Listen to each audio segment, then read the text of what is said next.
Балалар, бізде қазір әдебиет сабағы. Үйге тапсырма не берілді? Кім айтады? Жақсы, Айсан айта ғой. Үйге тапсырма бостандықтан атты мәнерлеп оқып келу және де сатылы тест тапсырмаларын орындап келуге. Тамаша, тамаша. Орындап келдік пе балалар? Жақсы, үйде мәнерлеп оқыдық па? Жақсы, жарайсыңдар. Ендеше, Гүлдария. Бостандықтан атты қазағым көріңдер, арнайы басшының соңынан еріңдер, таң артыңнан ақиқат күн шығады, еріншек жалқаулық әдеттен безіңдер. Жақсы, жалғастырамыз. Алтынбек. Намыс жігер бойыңа жиып қайрат, қажымай адалдық жағында болыңдар, бірлік пен талапты еңбекке салыңдар, өнерлі елдерді өнеге алыңдар. Өте жақсы. Жарайсыңыз, Зере.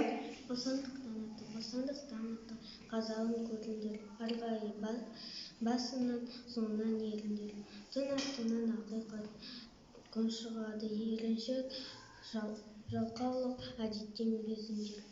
Жақсы, Жұлдыз. Намыс жігер бойыңа жиып қайрат, қажымай адалдық жағында болыңдар, бірлік пен талапты еңбекке салыңдар, өнерлі елдерден өнеге алыңдар. Өте жақсы. Жарайсыңдар. Балалар, бәрімізде мәнерлеп оқып келдік қой, солай ма? Жақсы. Сонымен бірге бізге сатылы тест тапсырмалары берілген болатын. Осы сатылы тест тапсырмалары арқылы сіздер тақырыпты толықтай аша аласыздар. Ол үшін сіздер жан-жақты ізденіс болды ма сіздерде? Іздендіңіздер ма? Өз ойларыңызбен жауап бердіңіздер ғой? Жарайсыңдар. Жақсы. Кім дайындап келді, Кәнеке?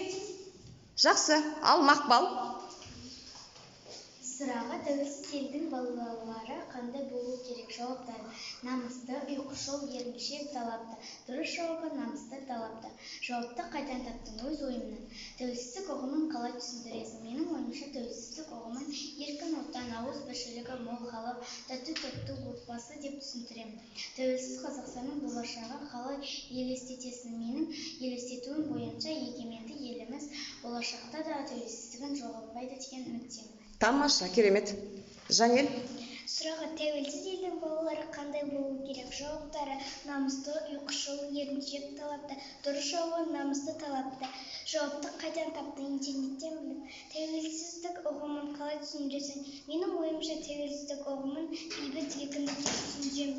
Біздің еліміз мемлекеттік тәуелсіз. Тәуелсіз Қазақстанның болашағына қалай елестетесің? Мен тәуелсіз Қазақстанның болашағында тәуелсіз қоғамның дамыған кезеңдерінде елестетемін. Өте жақсы. Жанел. Сұрағы: тәуелсіз елдің балалары қандай болу керек? Жауаптар: намысты, ұйқышыл, еріншек, талапты. Дұрыс жауабы: намысты, талапты. Жауапты қайдан таптың? Әкемнен сұрадым. Тәуелсіз ұғымын қалай түсіндіресің? Ешкімге тәуелді, бағынышты емес деген мағынаны білдіреді. Тәуелсіз Қазақстанның болашағын қалай елестетесің? Болашағы жастардың қолында, ол үшін біз оқушылар және білім алып мемлекетімізге адал қызмет етуіміз керек. Өте жақсы. Ал Нұрәділ. Сұрағы: тәуелсіз елдің балалары қандай болу керек? Жауаптары: намысты, ұйқышыл, еріншек, талапты. Дұрыс жауабы: намысты, талапты. Жауапты қайдан таптың? Кітаптан таптың. Тәуелсіздік ұғымын қалай түсіндіресің? Мен өзімнің ойымша тәуелсіздік күні бостандық күні деп есептеймін. Өйткені әр елдер ол күні бір-біріне құл болмайды. Тәуелсіз Қазақстанның болашағын қалай елестетесің? Қазақстанның тәуелсіздігі болашақта дамыған ел, халқы бақытты, үлкен қалалары бар, көп. Өте жақсы. Жарайсыңдар балалар.